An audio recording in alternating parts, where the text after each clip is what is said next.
Hi everyone. So let us just see last two chapter, that is परिशिष्टम. Extra यहाँ पर appendix में chapters दिए हुए हैं जिसमें शब्द रूप के बारे में और धातु रूप के बारे में बताया हुआ है. सो शब्द रूप मतलब शब्द को हम कितने तरीके से विभिन्न विभिन्न फॉर्म में यूज करते हैं, जैसे एक वचन के लिए, द्विवचन के लिए, बहुवचन के लिए, वो इस चैप्टर में समझाया गया है. ठीक है, चैप्टर 13 ऑलरेडी मैं बना चुकी हूँ. आप सारी वीडियोज देख सकते हैं, प्लेलिस्ट का लिंक मैं वीडियो के एंड में दे दूंगी. चलिए समझते हैं इसमें क्या दिया हुआ है. सबसे पहले यहाँ कह रहा है अजंता. अजंता मतलब अच स्वर. अच क्या होता है? जैसे जो शब्द स्वर पर समाप्त होते हैं, वर्ड कोई आपको देखना है, उसके एंड में स्वर है क्या, ये आपको चेक करना है. स्वर यानी अ आ इ ई उ ऊ ए ऐ ओ औ अंग अह, है ना, ये अगर लास्ट में आ रहे हैं तो, और री भी है इसमें, तो इसे हम कहते हैं अजंता. ठीक है, स्वर क्या एंड में आ रहा है. स्वर वर्णा अंते एशाम ते अजंता. ऐसे शब्द जिसके अंत में स्वर आते हैं उसे हम अजंता कहते हैं. अब इसमें दो तरीके के होते हैं, एक होता है पुल्लिंग शब्द और दूसरा होता है स्त्रीलिंग. ठीक है, तीन होते हैं, तो अभी मैं दो को समझा रही हूं आपको, पुल्लिंग, स्त्रीलिंग और फिर एक आएगा नपुंसकलिंग. ये वो भी दिखा देती हूँ मैं आपको, ये रहा. ठीक है, अब जैसे पुल्लिंग, स्त्रीलिंग और नपुंसकलिंग, इन तीनों में जब हम पढ़ेंगे तो कई तीनों में अलग अलग तरीके से एंडिंग होती है. जैसे अगर पुल्लिंग की बात करें तो इसमें एक होता है अकरांत, मतलब जो अ पे एंड होते हैं, जैसे देव, द प्लस ए प्लस व प्लस अ. देखो एंड किससे हो रहा है? अ से. ठीक है, तो अ से जो अंत होते हैं उन्हें हम अक्रांत कहते हैं. जैसे यहाँ देव हो गया, राम हो गया, राम के भी एंड में क्या होगा? अ आ रहा है ना. ऐसे ही बाल, भीम, शिव, कृष्ण, हस्त, पाद इत्यादि एवं हर, कर, शर, शिक्षक, वृक्ष, शशक, ये इत्यादि एग्जाम्पल दिए हैं जिनमें एंड में क्या आता है? अ आता है. तो इसे हम क्या कहते हैं? अक्रांत पुल्लिंग शब्द कहते हैं. जैसे देव का यहाँ दिया हुआ है, देवः, देवो, देवा, मतलब एक, देवम मतलब देव को, फिर देवो मतलब दो देव को, फिर देवान मतलब बहुत सारे देवों को, है ना, फिर देवेन मतलब देव से, देवाभ्याम मतलब दो देवों से, फिर दैवे मतलब बहुत सारे देवों से. ठीक है, देवाय मतलब देव को, देवाभ्याम मतलब दो देवों को, फिर देवेभ्य मतलब बहुत सारे देवों को. तो ये आपको याद होना चाहिए. प्रथमा विभक्ति, विभक्ति मैंने बता दिया है, कर्ता ने कर्म को करण से, है ना, यहाँ पे को आएगा, से आएगा, ये आपको याद होने चाहिए. मैंने विभक्ति वाला जो वीडियो बनाया वो आप देख सकते हैं. ऐसे ही यहाँ पे अक्रांत राम के लिए भी, रामः, रामो, रामा, रामम, रामो, रामान, रामेन, रामाभ्याम, रामे, रामाय, रामाभ्याम, रामेभ्य, रामात, रामाभ्याम, रामेभ्य, रामस्य, रामयो, रामानाम, फिर रामे, रामयो, रामेशु, हे राम, हे रामो, हे रामा. तो ये सारे जो बनेंगे ये पुल्लिंग होंगे और अक्रांत होंगे, क्योंकि ये एंड किससे हो रहे हैं? अ से हो रहे हैं. ऐसे इक्रांत, इक्रांत मतलब इन शब्द का एंड ई पर होगा. जैसे यहाँ लिखा है कवि, तो कवि में देखो छोटी ई आ रही है ना, तो क, अ, व और ई इससे मिलकर बना है. ऐसे मुनि, रवि, कपि, विधि, अग्नि, और यहाँ पर हरि है तो गिरि, अरि, ऋषि, इनका इसी तरीके से शब्द रूप होगा. कवि, कवि, कव्य, कविम, कवि, कवीन, कविना, कविभ्याम, कविभि, कव्ये, कविभ्याम, कविभ्य, कवे, कविभ्याम, कविभ्य, कवे, कवियो, कवीनाम, कव्यो, कव्यो, कविषु, हे कवे, हे कवि, हे कव्य.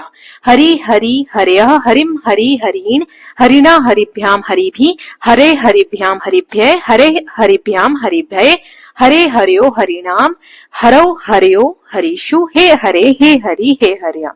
ये हो गए इक्रांत वाले. ऐसे ही उक्रांत जिनका एंड ऊपर हो, जैसे शंभु, लास्ट में देखो छोटा ऊ आ रहा है ना, तो इसमें और कौन से होंगे? मनु, वायु, पशु, ऋतु, शिशु, मानु, विष्णु, फिर तरु, रिपु, प्रभु, इक्षु, शत्रु, है ना. तो यहाँ पे शंभु का दिया हुआ है, शंभु, शंभु, शंभवा. यहाँ देखो जब दो होते हैं तो बड़ा ऊ आ रहा है ना, और यहाँ पर भी. फिर शंभुना, शंभुभ्याम, शंभुभी, शंभवे, शंभुभ्याम, शंभुभ्य. इस तरीके से आप ये देख लीजिएगा. ठीक है, गुरु यानी शिक्षक.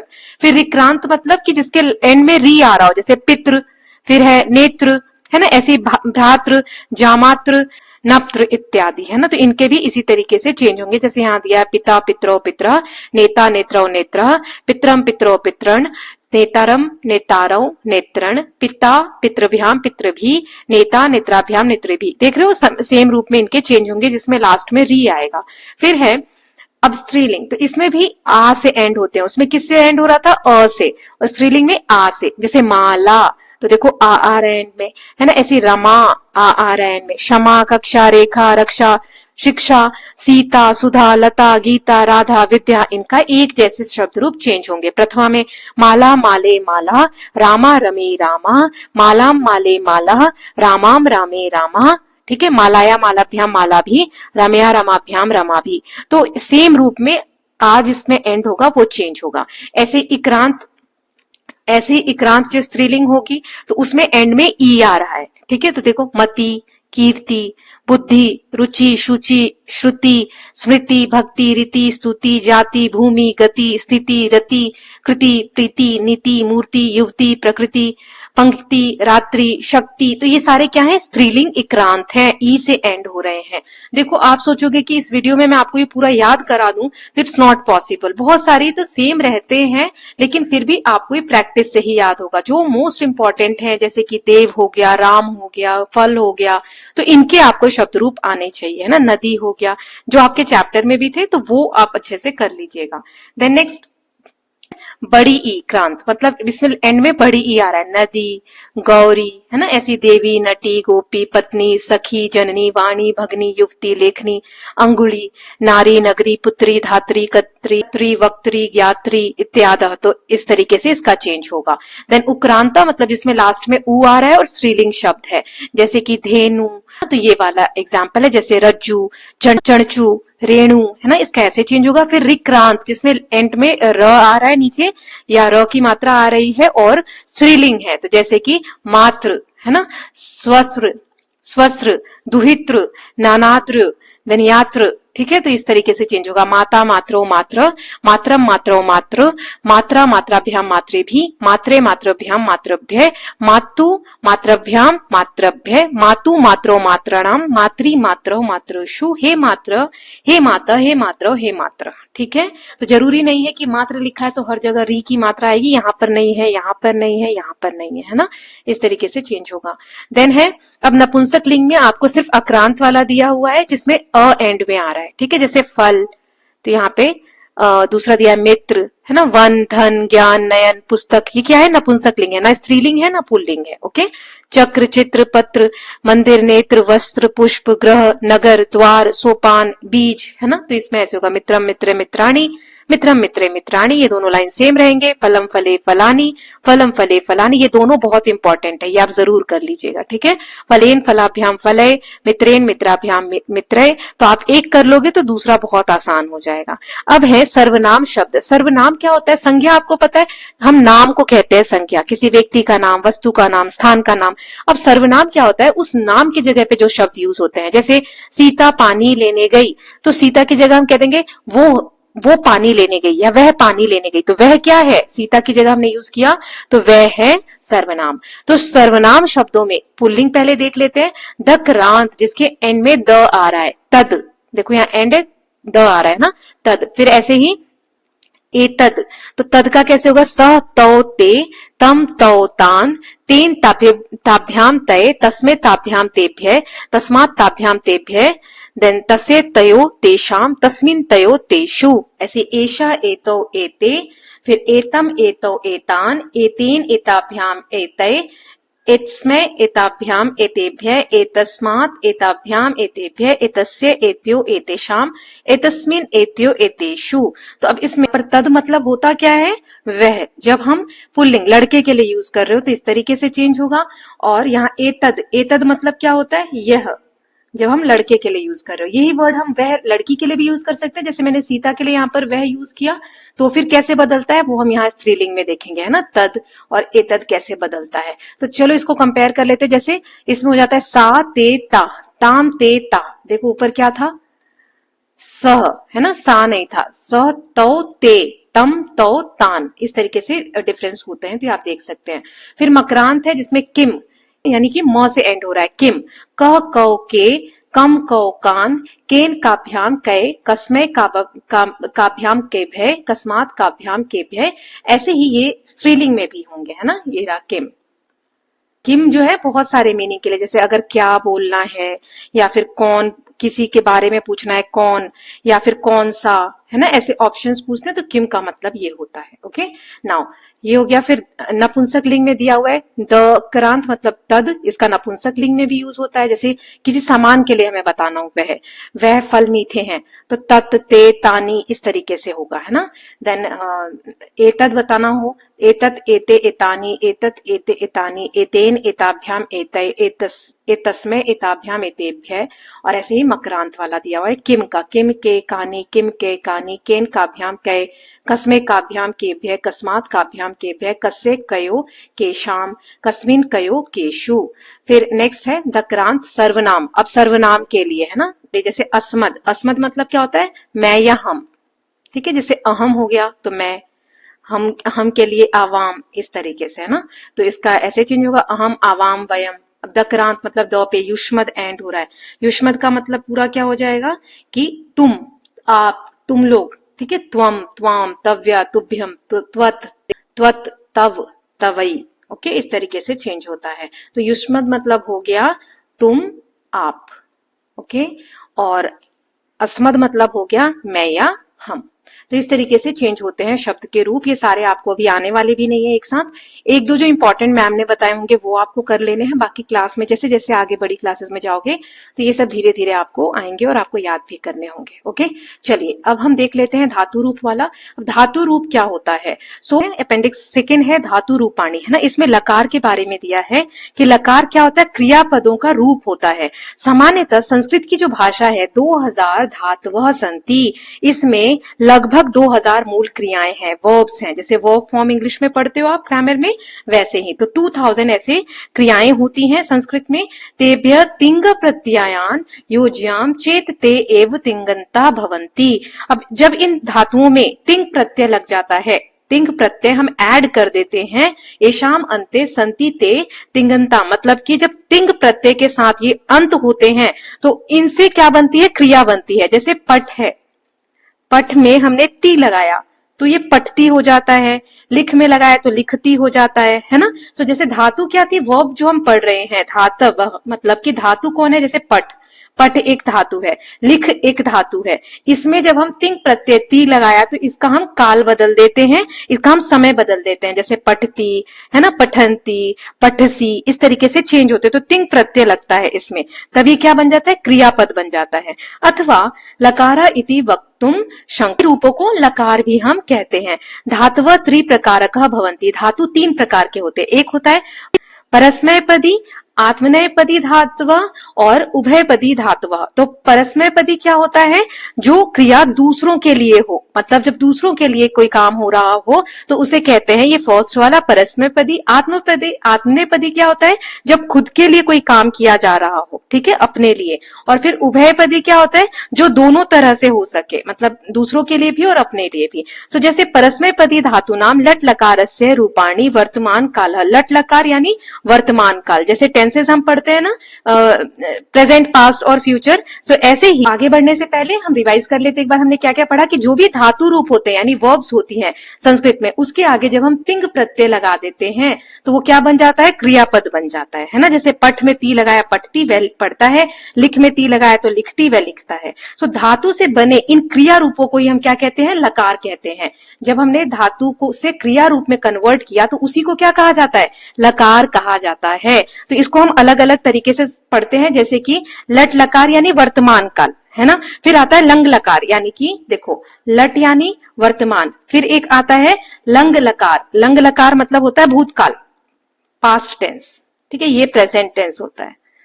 देन एक आता है लिट लकार, आगे दिया है हम देखेंगे, तो ये होता है फ्यूचर टेंस, ठीक है। इसमें शायद इतना ही दिया है। वैसे एक आएगा आपका लोट लकार, लोट मतलब होता है जब हम ऑर्डर देते हैं, है ना, आदेश देते हैं। और एक होता है विधिलिंग लकार, देखेंगे आगे दिया है या नहीं दिया है, विधिलिंग लकार।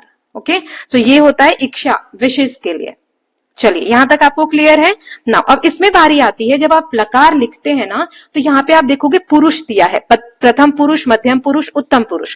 प्रथम पुरुष मतलब होता है वह, जैसे किसी और के लिए हम कहते हैं ना, वह जा रहा है या वह जा रही है।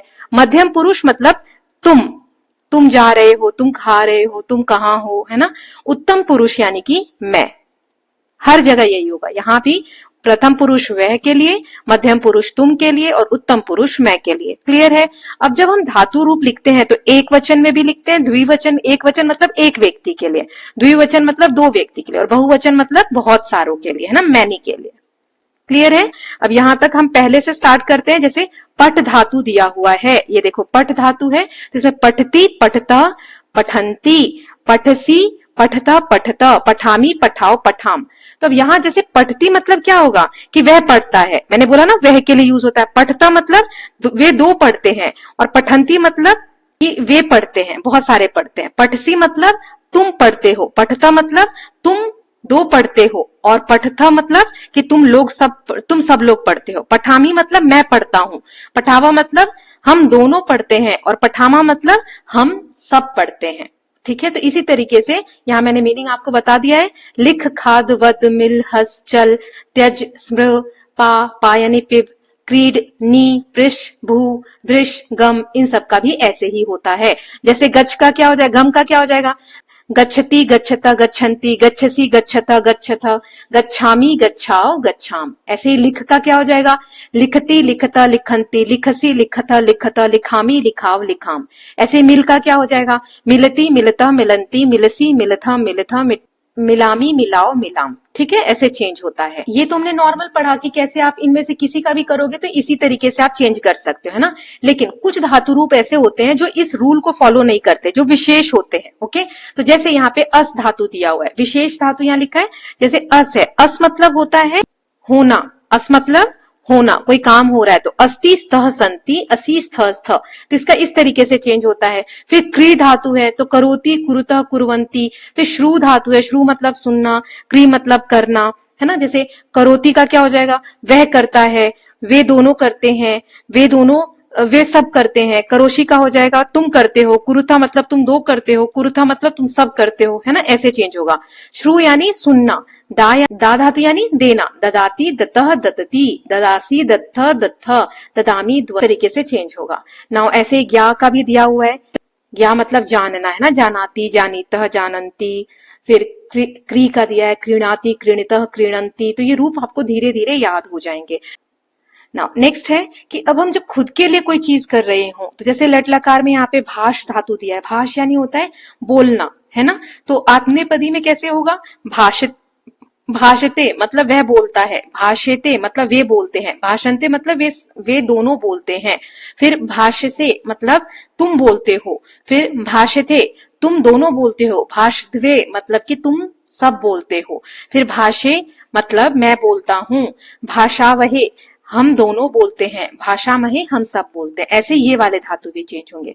फिर होता है लिट लकार यानी भविष्य काल में अगर देखना हो तो पट धातु का यहाँ पर दिया हुआ है, पठिष्यति, श आ जाता है इसमें, पठिष्यत, पठिष्यन्ति, फिर पठिष्यसि, पठिष्यथ। इसको कैसे बोलेंगे, पठिष्यति मतलब वह पढ़ेगा, फिर पठिष्यता मतलब वे दोनों पढ़ेंगे, पठिष्यन्ति मतलब वे सब पढ़ेंगे, है ना। यहाँ पे पठिष्यामि का हो जाएगा मैं पढ़ूंगा, पठिष्यावा मतलब हम दोनों पढ़ेंगे, पठिष्यामा मतलब हम सब पढ़ेंगे। ठीक है, ऐसे ही लिख धातु का, और ये जितने भी यहाँ दिए हुए इसी तरीके से हम इनका भी चेंज करेंगे। फिर विशेष धातु जो हमने अस पढ़ी थी, तो भविष्यति, भविष्यत, भविष्यन्ति, फिर भविष्यसि, भविष्यथ, भविष्यथ, भविष्यामि, भविष्याव, भविष्याम, है ना। सो यहाँ पे ऐसे ही भाष धातु का दिया हुआ है, लिट लकार है ना, भविष्य काल में कैसे होगा, ये गलत यहाँ पे टाइप हो गया है, भविष्य काल का यहाँ दिया हुआ है, भाषिष्यते, भाषिष्यते, भाषिष्यन्ते, यतिष्यते, यतिष्यते, यतिष्यन्ते। ऐसे स्पर्ध, वृद्ध, कुर्द, कंप, राज इसका होगा, है ना। फिर यहाँ पे भूतकाल जो मैंने आपको बताया लंग लकार बोलते हैं भूतकाल को, पठ का क्या हो जाएगा, अ लग जाता है आगे, अपठत, अपठताम, अपठन, अपठ, अपठतम, अपठत, अपठम, अपठाव, अपठाव, अपठाम। ऐसे अलिखत, अलिखताम मतलब पास्ट में आप लिखोगे तो पहले आप क्या लगा दोगे, अ लगा दोगे, है ना। ऐसे लिख का तो दिया है, चलो एक देख लेते हैं, गम। तो गम का क्या हो जाएगा, अगच्छत, अगच्छताम, अगच्छन, अगच्छ, अगच्छतम, अगच्छत, अगच्छम, अगच्छाव, अगच्छाम। ओके, ऐसे विशेष धातु का कैसे हो जाएगा, आसीत, है ना, पास्ट में हम देख रहे हैं, तो आसीत, आस्ताम, आसन, आसी, आस्तम, आस्त, आसम, आसव, आसम। ऐसे ही क्रिय का, करने का, अक्रोत, अक्रुताम, अकुर्वन, अकरो, अकुरम, अकुरत, ठीक, श्रु का, दा का, इन सब का पास्ट, प्रेजेंट और फ्यूचर हमें दिया हुआ है। जैसे एक कोई धातु मैं दिखाती हूँ आपको जो कि तीनों में दिया हुआ है। ओके, पठ धातु का देखो यहाँ पे वर्तमान काल में कैसे होता है। तो वर्तमान काल में होता है पठती, पठता, पठंती, पठसी, पठता, पठता, पठामी, पठाओ, पठाम। ये आपको याद रहेगा। ये हो गया वर्तमान काल पठ का। अब इसको हमने जब पास करेंगे तो क्या हो जाएगा, आगे लगेगा, है ना। कैसे, चलो यहां पर देख लेते हैं। एक सेकेंड, ये रहा।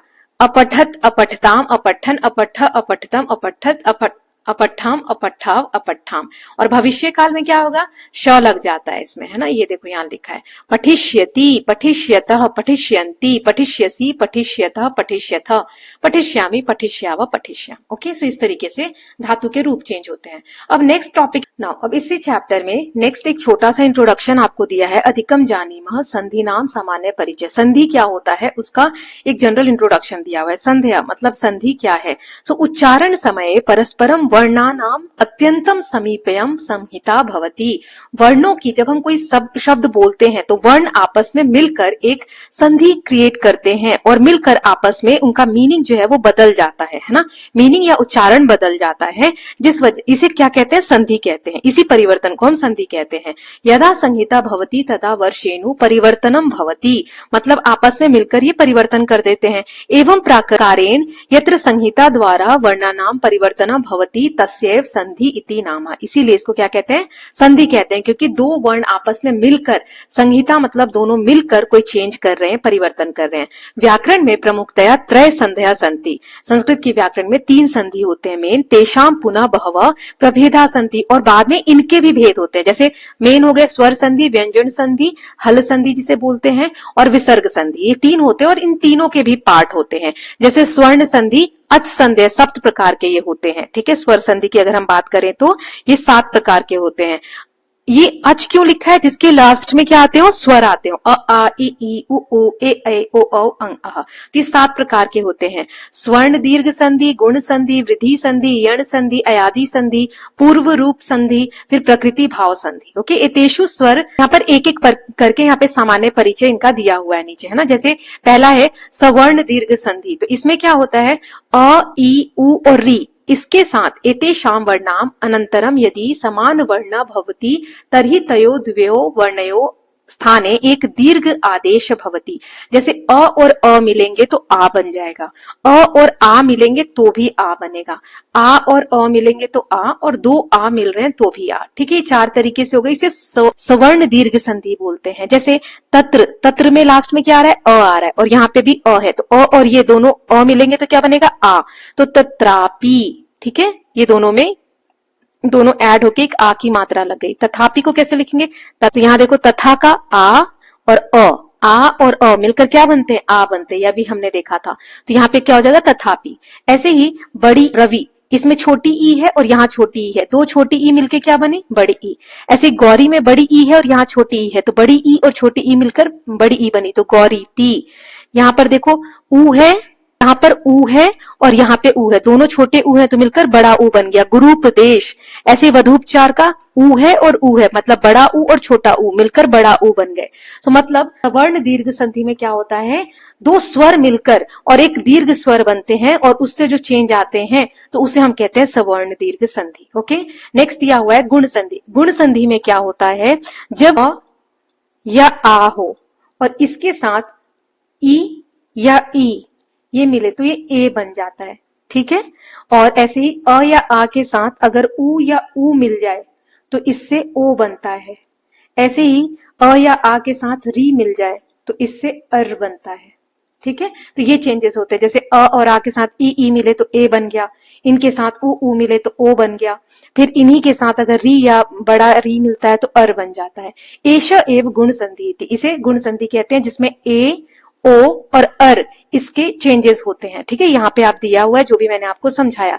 जैसे यहाँ पे देखो सुर, तो यहाँ पे र में अ जुड़ा हुआ है और ई छोटा ई, तो अ और ई मिलके क्या बने, ए बने, तो सुरेंद्र हो जाएगा। सुर प्लस इंद्र, सुरेंद्र। ऐसे पर प्लस उपकार, तो अ और उ मिलकर ओ बनेंगे, परोपकार। यहाँ देखो ओ की मात्रा आ गई है ना, ऐसे यहाँ पे दिया हुआ है। सो आई होप ये चेंजेस आपको समझ में आ रहे हैं। अब एक र वाला देख लेते हैं, जैसे सप्त, तो यहाँ पे अ है सप्त में, और री, अ और री मिलके अर बना, तो सप्त ऋषि है ना, तर्षि यानी सप्त ऋषि। ठीक, फिर वृद्धि संधि क्या होता है, तो वृद्धि संधि में अ और आ ये मिलते हैं किसके साथ, ए या ए के साथ, तो बड़ा ए बनाते हैं, जैसे अभी ऊपर हमने इसमें छोटा ए देखा था। ऐसे यहाँ पर ओ औ मिलते तो बड़ा औ बनाते हैं, यहाँ पर अर आर मिलेंगे तो आर बनाएंगे। जैसे एक, यहाँ पे अ है और ए है तो ए बनेगा एक एकम, परमौषधि यहाँ औ बनेगा। ठीक, इस तरीके से चेंजेस होते हैं। देन यण संधि क्या होता है, इसमें ई या ऊ या री इसके बाद अगर कोई असमान स्वर हो तो वह य बन जाता है, व बन जाता है, र बन जाता है, ल बन जाता है। जैसे ई के बाद अगर यहाँ कोई अस्वर्ण स्वर है तो य बनेगा, ऊ के बाद है तो व बनेगा, री के बाद है तो र बनेगा। मतलब य, व, र और ल ये बन जाएंगे यण संधि में, है ना। जैसे यहाँ पर दिया हुआ है, जैसे यहाँ इसके एग्जाम्पल दिए, ये नियम तो गलत लिखा है, पिछला वाला ही कॉपी हो गया, यहाँ पर ये वाला ही लिख दिया इन्होंने वापस से, जो ये ऊपर था ये वाला है ना, ये रिपीट हो गया यहाँ पर। तो यहाँ क्या होगा, जैसे इत्यपि, तो इति और अपि, तो यहाँ पे छोटी ई है और यहाँ अ है, तो ये मिलकर क्या बन गया, य, इत्यपि। ऐसे ही तानेव, तो यहाँ छोटी ई है और यहाँ ए है, तो क्या बन गया, ये बन गया तानेव, है ना, तानी और एव का तानेव। फिर मधु और अरि, तो यहाँ पे छोटा ऊ है और यहाँ अ है, तो ऊ और अ मिलकर व बन गए, है ना। क्या क्या बनने हैं तो हमने अभी देखा यहाँ पर, य व र ल, यरलव, है ना, तो ये वो बन गया। फिर यहाँ ऊ है और आ है, बड़ा आ है, तो ऊ और आ मिलके वा बनते हैं। ठीक है, तो ये 4-5 आपको याद होने चाहिए। तो ये हमारी संधि हो गई, इसके बारे में डिटेल में आप बड़ी क्लासेस में पढ़ेंगे। So I hope it is clear to all of you. कुछ ज्यादा है नहीं, इसमें से ज्यादा आएगा नहीं, बेसिक चीजें आपको क्लियर होनी चाहिए कि संधि क्या होता है। दो वर्णों के मेल से जो आपस में चेंजेस होते हैं उसे हम संधि कहते हैं। संधि में स्वर संधि, व्यंजन संधि और विसर्ग संधि 3 होते हैं, ये हमने यहाँ पे टाइप्स देखे। और इसमें स्वर संधि के हमें टाइप्स दिए हुए थे 7, जिसमें से 5 को हमने समझा, स्वर्ण दीर्घ संधि, फिर दूसरा हमने गुण संधि समझा, तीसरा हमने वृद्धि संधि समझा, और फिर यण संधि समझा, है ना। इसके बारे में आप बड़ी क्लासेस में और डिटेल में पढ़ेंगे। So with this we are done with all the chapters of our books. Now I am going to upload sample paper. Practice as more as you can, ताकि एग्जाम में अच्छा हो। All the best from my side. Please take care of yourself, keep learning, keep revising, and we'll meet in the next class very soon. Till then, take care. Bye.